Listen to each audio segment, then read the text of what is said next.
Hello there, welcome to the Football Bloc. My name is Brandon. Today we're going to look back at my predictions for Euro 2024's quarterfinals to see how I did. So if that sounds interesting, let's hop right into it. One step beyond.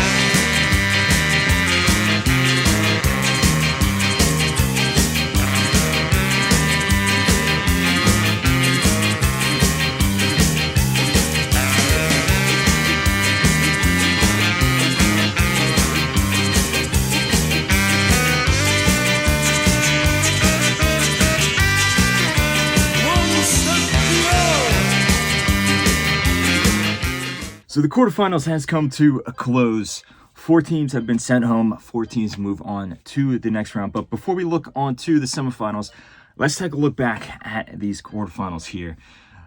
First game we're going to look at is the one that hurts, the painful one. We have Portugal versus France. This was a game that, at least if you're watching from a neutral point of view, it was a game that was so neck and neck. Both teams really gave their all. It was a wonderful spectacle of the sport to watch, even though there was no goals. And a lot of times people criticize games that are 0-0 as being boring, and a lot of times they are, but this game was anything but. There was so many chances, there were so many near misses, there were so many wonderful individual performances from players. In particular, if you look at a guy like, Mignon in goal for France, or Pep in the defense for Portugal.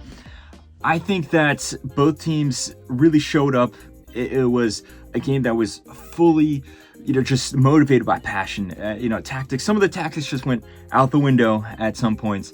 But overall, it was France that came out on top after penalties because neither side was able to break the deadlock and went all the way to extra time, then to the penalty shootout here. I've been very critical of Roberto Martinez as the manager of Portugal for a long time, ever since he's been appointed coach. And while I think those criticisms are still valid, I don't think this performance here in this game is necessarily the fault of Martinez.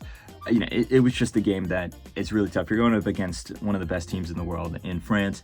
You took them all the way to penalties. Unfortunately, João Felix missed, and that's it. Overall, I do think that Portugal could have done a lot more in this tournament. They were disappointing at times. But like I said, this match in particular is not the fault of Martinez. And I don't really even want to say it's the fault of João Felix as well, because that's what's going to happen. Someone's eventually going to miss in the penalty shootout here. And it hit the post. It's not like he completely skied it over the bar or anything like that. I think that France was still disappointing up top. Mbappe had some moments, but you didn't see that cutting edge from him. I thought Thuram, for the most part, was disappointing. Dembele didn't do enough when he came off the bench. Same with Barcola as well. And Portugal up top, I think they were slightly disappointing as well. I don't think that the system necessarily benefits Ronaldo to a certain extent. You could see him, he has to drop back a lot. He has to pick up the ball. I don't think that Bernardo Silva or Bruno necessarily had the best game either. It wasn't a terrible game like they had against Georgia, but it wasn't as good as they have been in other matches throughout this tournament here. So overall, I think both teams kind of canceled each other out. And at the end of the day, it was a toss-up and France ended up going through. It's unfortunate to see Portugal go out at this stage, but personally, I did not expect Portugal to end up winning this tournament or anything like this with Roberto Martinez as the manager, as unfortunate as the reality is. As for my prediction, I did say it was going to go to penalties. I said it was going to be 1-1. I thought both teams were going to score, and then Portugal was going to go through on penalties. Again, maybe a little wishful thinking there, maybe a little bit of bias, but ultimately, as I was close, I still ultimately got it wrong. Now let's move on to the next game. On that day, we had an amazing game, really, between, in my opinion, the two best teams of the tournament. We had Spain versus Germany, the host nation, who had been playing amazing, versus Spain, who has been the best team, just slightly more so than Germany throughout the entirety of Euro 2024. This was a game that was very fun to watch. All the fireworks were there. There was crazy challenges, near red cards, misses, an actual red card at the end. We had some really nice goals. We had some, amazing passages of play, some amazing saves from goalkeepers, stuff like that. Everything was on the field for this match. It was Spain that came out on top in the end after they opened the score with a really nice goal from Dani Olmo, who was subbing in for Pedri after Pedri got injured after a hard challenge from Toni Kroos there. And then in the last minute of the game, Florian Wirtz, who also came off the bench, scored a really nice goal to save Germany, sending the match to extra time. But it would be Spain scoring in the 119th minute with a wonderful header and assist from Dani Olmo to Mikel Merino, who also came off the bench, funnily enough, who put the ball in the back of the net, sending Spain through to the semifinals.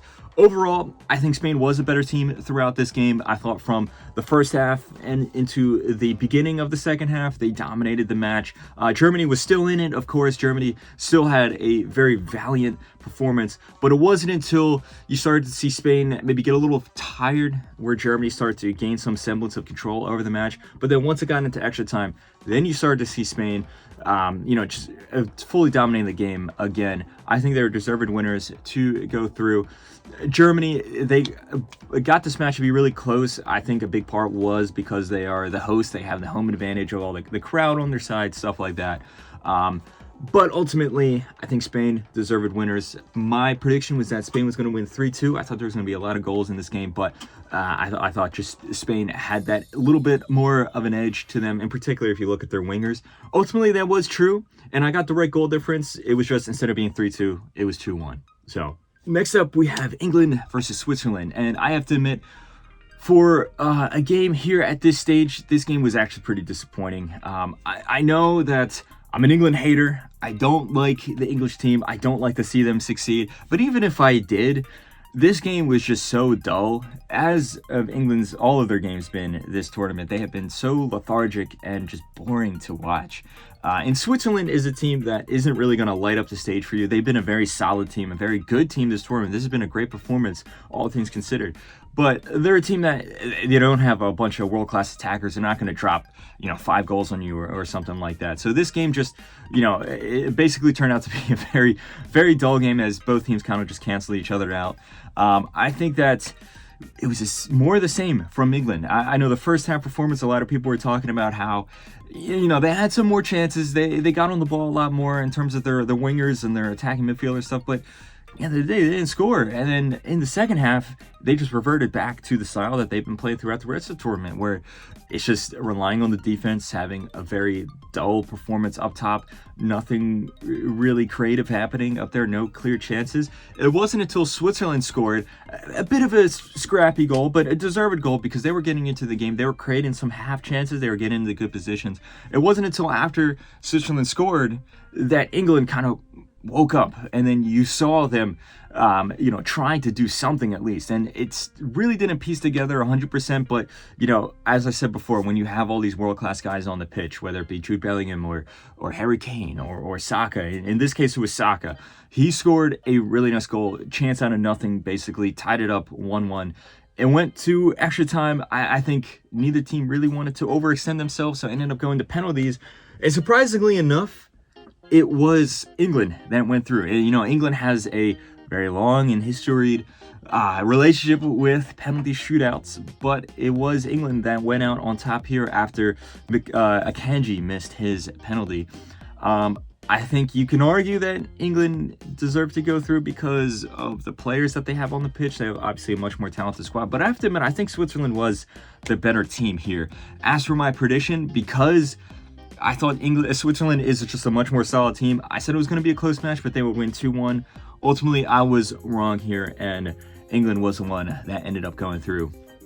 On to the next match we had on that same day. We had Netherlands going up against Turkey, and I have to admit, I wasn't really, I didn't really have a dog in this race. I think that the Netherlands has some players that I like, but Turkey just have been such a fun team to watch. So I was just hoping for a good game, and I got what I wanted, because this game was, in my opinion, at least from like a neutral point of view, was the best game of this tournament. It was super fun. It was just complete chaos, back and forth action. You never really knew which team was going to win. Turkey, I think, was the better team in the first half, but Netherlands was still in the match, and then the Netherlands started to get into the match, and then out of nowhere they flipped the game around because Turkey scored the opening goal there off a set piece, but then De Vrij scored for the Dutch in the second half, and then Gakpo was able to steer the ball in the back of the net, ended up being an own goal. But the Dutch ultimately did just enough in the end to flip the score. But there were so many chances for Turkey to equal the score at the very end of the match. It really, really came down to the wire. Such a fun game to watch here. We also saw some crazy atmosphere from the fans, both the Dutch fans and the Turkish fans in the stadium here. I think that, this Turkish team, they played really well, but it's very clear that they have some limitations to them as well. This is a very young team, and they're going to be the host of the next Euro. So, they're setting themselves up for some good things in the future.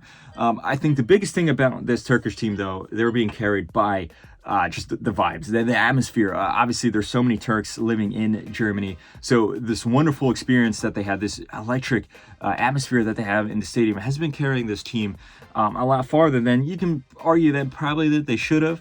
The Netherlands, on the other hand, is a team that is super talented on paper, but we haven't fully seen them click into top form. We've seen glimpses of it. We saw a glimpse of in this game in particular in the second half. But, they're not fully there yet. At the end of the day, I think because of the performance that they had in the end of the second half, I think you can say that the Dutch were the better team. Ultimately, they did deserve to go through. But it was a very close game, a very fun game to watch. Truly, probably a 50-50 matchup, if I'm being totally honest.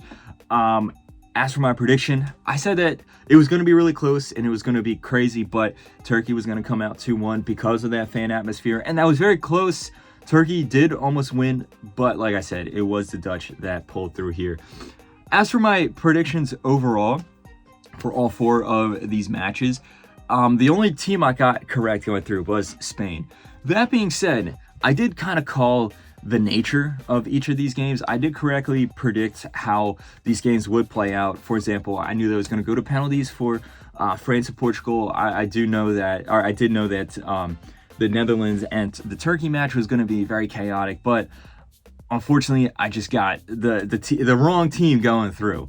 Let me know how you did in all your predictions. Let me know all your thoughts in the comments below.